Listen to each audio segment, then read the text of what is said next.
wind came first, a long, low moan that slid across the valley like a wounded thing. Then came the snow, falling hard and mean, burying the pine trails and swallowing the sky. Clara Holden pressed her palms against the cabin window, watching the world disappear, one flake at a time. Out here, 50 miles from the nearest town, winter wasn't just a season, it was a sentence. She'd been alone since the fever took her father 2 winters back. The house creaked when the wind leaned on it, and some nights when the coyotes howled, she'd imagined voices in the dark calling her name. But on this night, the howls were different, closer, sharper, hungry. She took the rifle from above the hearth, lit the lantern, and stepped out into the storm. The snow bit her skin like glass. Her boots sank deep, the cold chewing through the leather as she followed the sound. Down by the river, the moonlight fought through the clouds long enough to reveal a dark shape half buried in the drift. Wolves circled it, low and tense, their yellow eyes catching the light. Clara lifted her rifle, breath trembling in the air, and fired once. The crack split the night, and the pack scattered into the trees. She rushed forward and dropped to her knees beside the body. It was a man, face torn, jacket shredded, but still breathing. His hand gripped a revolver slick with blood, the metal frozen to his palm. She could see the glint of a badge tucked inside his coat, half hidden under ice and dirt. Maybe he was a lawman, maybe worse. "Don't move," she whispered, though he couldn't have, even if he wanted to. His eyes flickered open, pale gray, clouded with pain. He tried to speak, but coughed instead, blood dark on the snow. "Easy now," she said, sliding her arms under him. He was heavy, too heavy, but something in her refused to leave him there. She dragged him through the snow, inch by inch, back toward the flickering light of her cabin. By the time she got him inside, her fingers were stiff as iron. She laid him by the fire and tore strips from an old quilt to wrap his wounds. The smell of blood mixed with pine smoke until she could hardly breathe. When she cut away his torn shirt, she saw claw marks down his ribs, deep, raw, brutal. Yet what caught her weren't the wounds, but the scars beneath them, old ones, crisscrossing his skin like a map of past violence. He stirred when she poured whiskey over the cuts. "Where am I?" he rasped. "Somewhere safer than where I found you," she said softly. "Now hush." He winced, tried to sit, failed. "The horses, There's no horses left," she said, glancing toward the door. "Just snow." He fell quiet. Outside, the wind had softened, trading violence for a slow whisper through the pines. Clara leaned back on her heels, studying him. His face was handsome once, before the cold and the wolves had their say. A faint beard traced his jaw, and his hair, soaked and matted, glistened under the firelight. He looked like trouble, the kind that rode with dust and didn't stay long enough to explain. When he drifted into sleep, she sat by the window again, watching the flakes gather on the glass. She should have felt safer now that he was inside. Instead, her heart kicked with unease. She didn't know who he was, where he came from, or why he carried a badge with no name. But as the fire hissed low, one thought clung to her mind like frost. No man wanders that far into the snow unless he's running from something worse. Morning came slow, painted in dull gray light that filtered through the frost-coated window. The fire had gone to embers, and the man still lay where she left him, his chest rising shallow beneath the quilt. Clara moved quietly, setting water to boil on the stove. The smell of wet wood and ash clung to the air, mingling with the faint iron scent of dried blood. When he stirred, she turned. His eyes were open now, clearer than before. Storm gray, watchful, and too sharp for a dying man. "You're awake," she said, cautious. "Feels like hell warmed over," he muttered, voice hoarse. "That's about right." She brought him a tin cup of water. "Drink slow." He obeyed, his trembling hand barely steady enough to lift it. After a moment, he let the cup fall against his chest and exhaled. "You should have left me there." "I don't take kindly to letting folks freeze," she replied, crossing her arms. He gave a faint, humorless smile. "Kindness can get a body killed out here." "Then it's a fair match," she said, turning back to the stove. "This land's been trying to kill me for years." He didn't answer right away. She could feel his eyes on her, the cautious study of a man used to danger. When he finally spoke, it was quieter. "Name's Elias Ward." She nodded, but didn't offer hers. Out here, names meant trust, and trust could be expensive. After a long silence, he shifted again, wincing. "You live alone?" "Mostly." She didn't explain further. Elias looked toward the small shelf lined with her father's old books, the cracked Bible, the empty chair by the hearth. "Your husband's gone?" "My father," she corrected, voice firm, "took fever 2 winters back. Ain't no husband." He nodded once, respectful enough not to press. Then his gaze drifted toward the door. "You see anyone else out there last night?" "No one living," she said, "just wolves and wind." "Not what I meant." His tone changed, quieter but charged, like a gun half-cocked.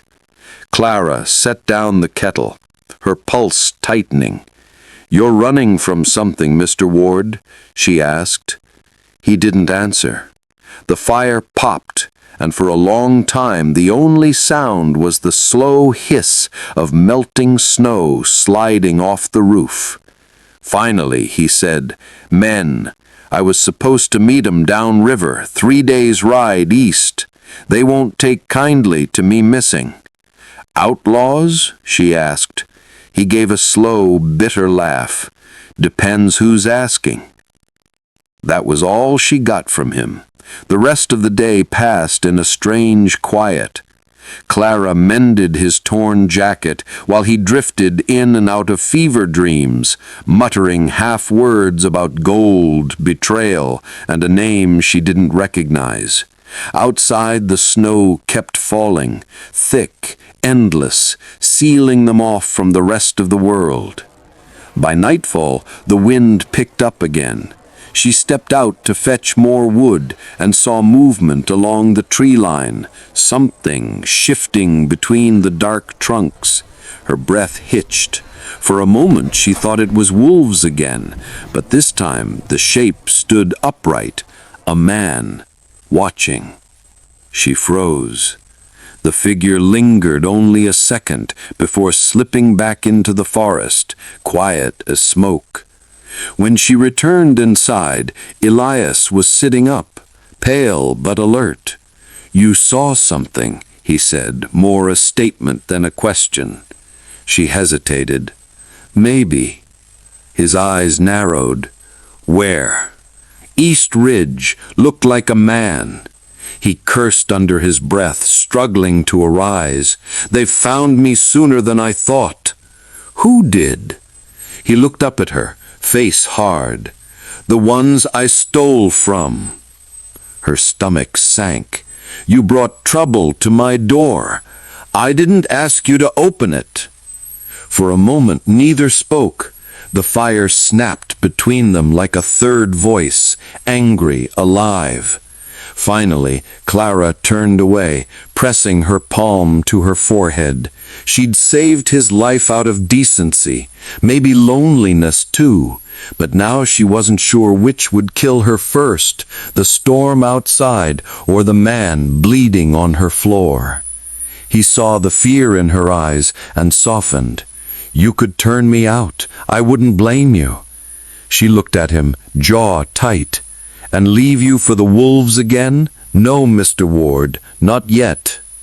He exhaled, something close to gratitude flickering across his face. "You're a strange kind of mercy, miss." She half smiled, weary. "So I've been told." Outside, the snow whispered secrets against the walls. Inside, two strangers shared a fire, each haunted by ghosts the other couldn't see. The storm wasn't over, not by a long shot, but somewhere beneath all that cold, something fragile had begun to thaw. The days crawled slow after the storm, each one marked by the sound of wind moaning through the pines and the rhythmic crack of Clara's axe splitting firewood. Elias healed by inches, his strength returning like a reluctant ghost. The fever had broken, but the quiet between them lingered, thick as smoke, heavy as guilt. He spent most of his time at the table, sharpening his knife or staring into the fire, saying little.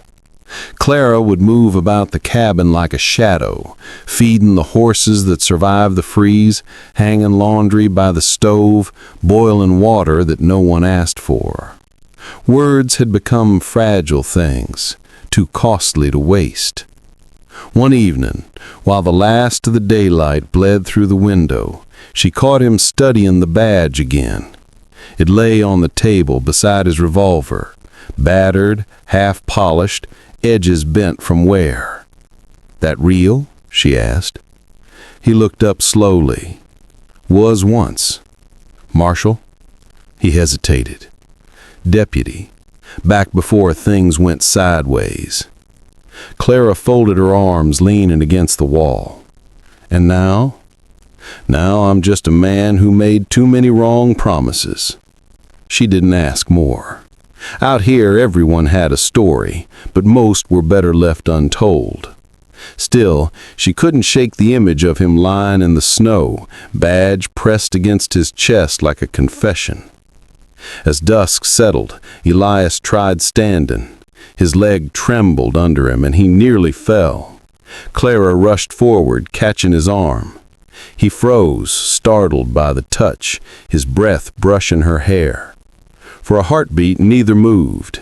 Then she guided him back to the chair and stepped away, cheeks warm despite the chill. "Reckon you'll walk fine in another week," she said. "Reckon I'll have to," he murmured. "Can't stay here forever." Her eyes dropped. "Didn't say you could." Silence again. The fire popped, scattering sparks into the dim cabin. Outside, a wolf howled somewhere in the far hills, lonely, restless. Elias tilted his head, listening. "Funny thing," he said after a while.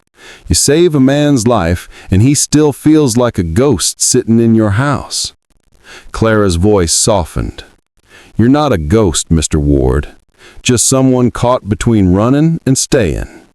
He smiled faintly, a crack in the roughness of his face. "You talk like you know the feeling." "I do." She looked out the window. "I've been running since the day my pa died. Only difference is, I got nowhere left to go." The wind rattled the shutters, and for the first time since she'd found him, Elias saw something fragile in her, loneliness that didn't come from fear, but from endurance. A kind of quiet courage he'd never known in the towns or among the outlaws. That night, sleep came late.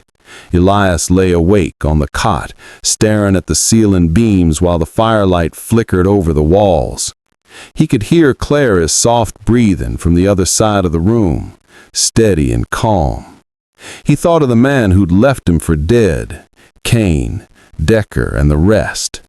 Thought of the gold buried somewhere near the Snake River bend, and how none of it seemed to matter now. He'd done wicked things in the name of survival, shot men who deserved it, and a few who didn't. But this woman, this stranger with frost-bitten hands and eyes that didn't flinch, had dragged him out of the snow like he was worth saving. He didn't understand it. Maybe he never would. By morning, Clara found him already sitting up, coat on, revolver holstered. The badge was gone from the table.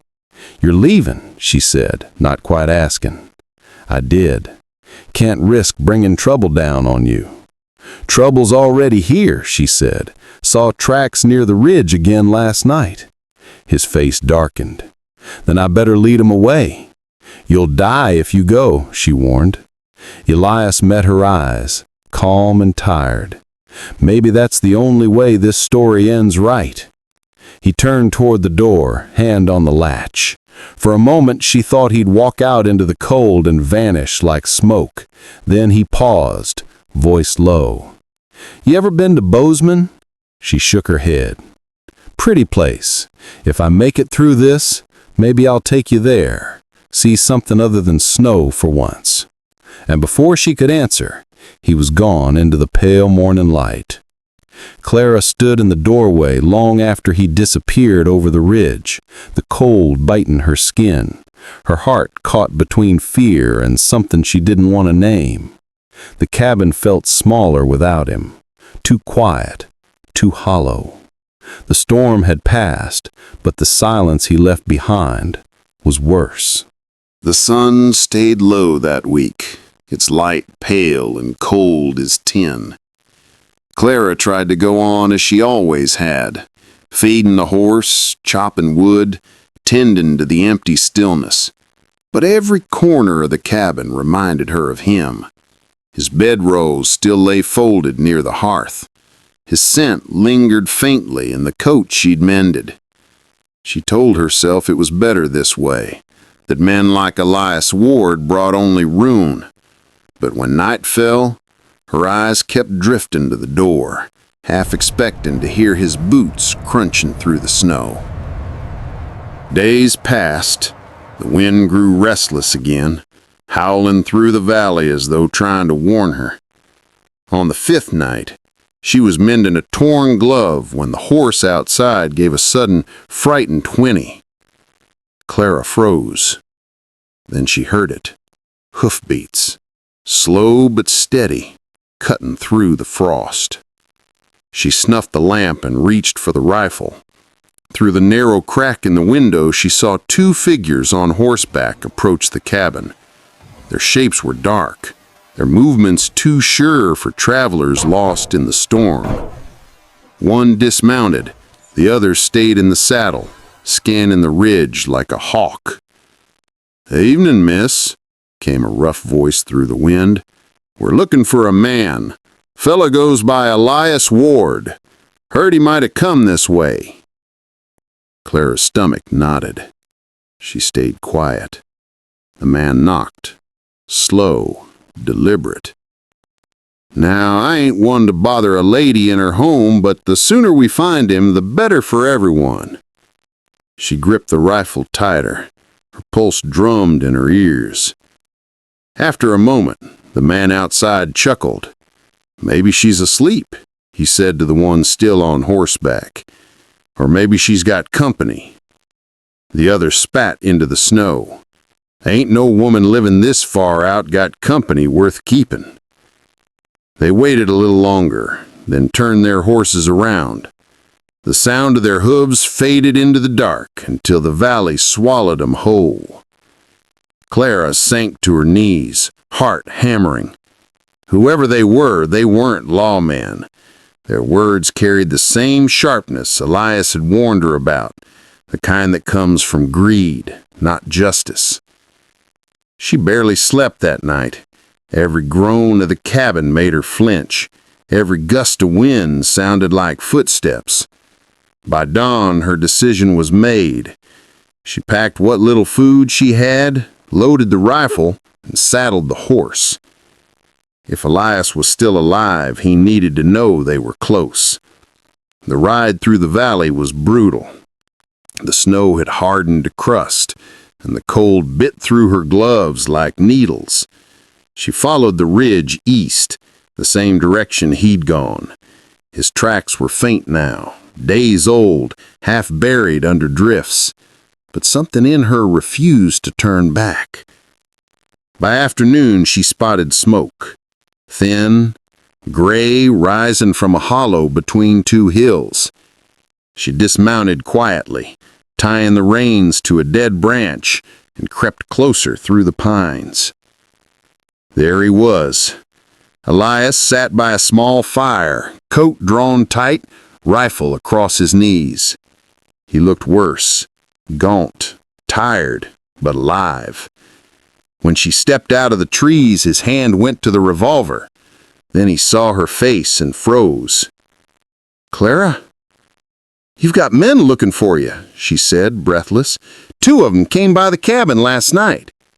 He rose slowly, eyes darkening. "Kane and Decker. Sounded like trouble." "It is." He kicked snow over the fire, snatched up his pack. "You shouldn't have come. I had to warn you." He looked at her for a long time, then shook his head. "You don't understand what you're riding into." "Then make me understand." He hesitated, then sighed. "We robbed a union payroll train 3 months ago. Took more gold than sense. But Kane shot the conductor. The whole thing turned to blood. I wanted out. They didn't. When I tried to walk, they put a bullet in me and left me for the wolves." Her eyes searched his. "And now? Now they want the gold, and anyone who knows where it's buried." Clara felt the cold sink deeper into her bones. "And they'll come for both of us." He nodded grimly. "That's why I'm riding south at dawn. You need to go back, pack your things, and get clear before they circle back." She wanted to argue, to tell him she wouldn't abandon him after dragging him from death once, but something in his voice, steady, solemn, final, silenced her. "Elias," she whispered, "don't get yourself killed." He smiled faintly, sadness behind his eyes.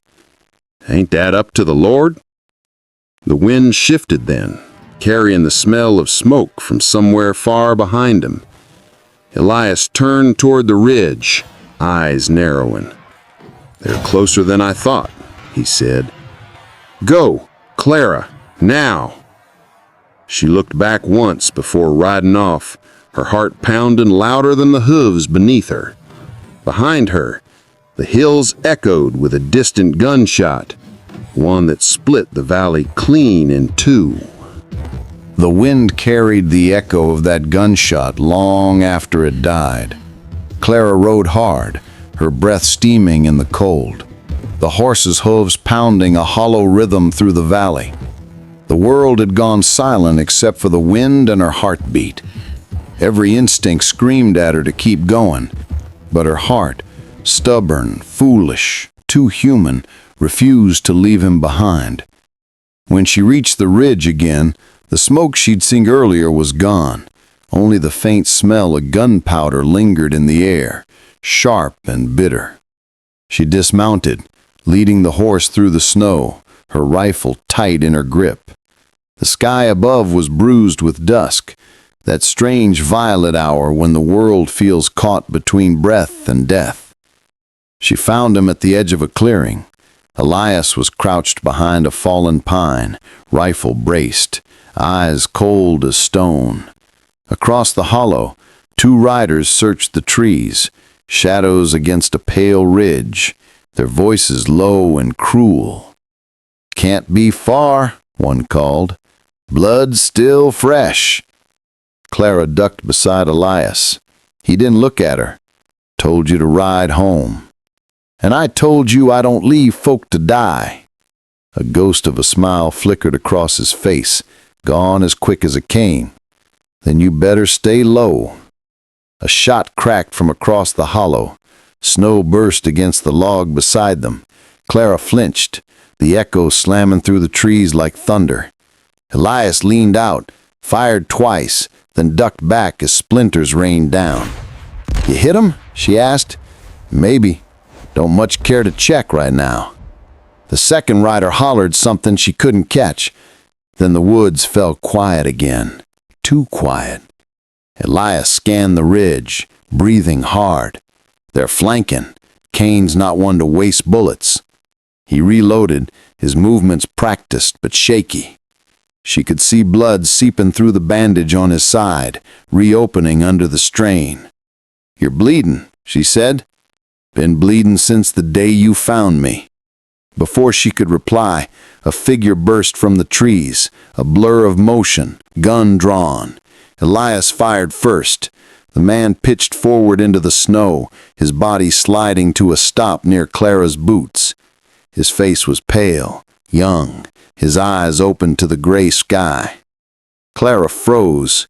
She'd seen death before, cattle, sickness, her father's final breath, but never like this. Never so sudden, never so close. Elias reached for her arm. "Look away." "I'm fine," she whispered, though her voice betrayed her. He studied her for a long second, then nodded once. "There's still one left." The final man, Decker, by Elias's guess, was nowhere to be seen. The forest stretched silent around us, the kind of silence that waits. Elias signaled her to move, and together they crept toward the horses tethered near the stream. When they reached the clearing, a shot rang out from behind. Elias stumbled, a curse escaping through clenched teeth. Clara turned and fired blind into the trees. Another shot. The horse reared, panicked, its hooves churning up snow. Then came the sound of someone running, crunching, desperate, fading into the timberline. Elias leaned against a tree, face pale. "He's running," he said. "Then we go after him." He shook his head weakly. "No, that's what he wants. Decker's mean, but he ain't stupid. He'll circle back once night falls. So what do? We move. South to the foothills. There's an old mining shack there. Might buy us a few hours." Clara helped him into the saddle, then mounted behind him. They rode through the gathering dark, the cold cutting like blades. Every shadow looked like a man, every gust of wind like a whisper of pursuit. When they finally reached the shack, a sagging structure of warped timber and rusted tools, the moon was high, throwing silver over the snow. Elias slid from the saddle and nearly collapsed. Clara caught him under the arm, her own strength running thin. Inside, the air was damp and stale, thick with the ghosts of men who'd once worked there. She lowered him onto an old cot, lit a lantern, and unwrapped his bandage. The wound was bad, clean through the shoulder this time. He gritted his teeth as she poured whiskey over it. "I told you to stay clear of this mess. And I told you," she said, voice trembling, "that I make my own choices." He met her eyes then, something fierce and grateful flickering behind the pain. "You're gonna get yourself killed for someone who don't deserve it." "Maybe, but I'll decide that when the time comes." Outside, the night grew darker. Snow began to fall again, soft, steady, endless. Inside that shack, two lives hung between survival and surrender, between love and the lawless ghosts that hunted them.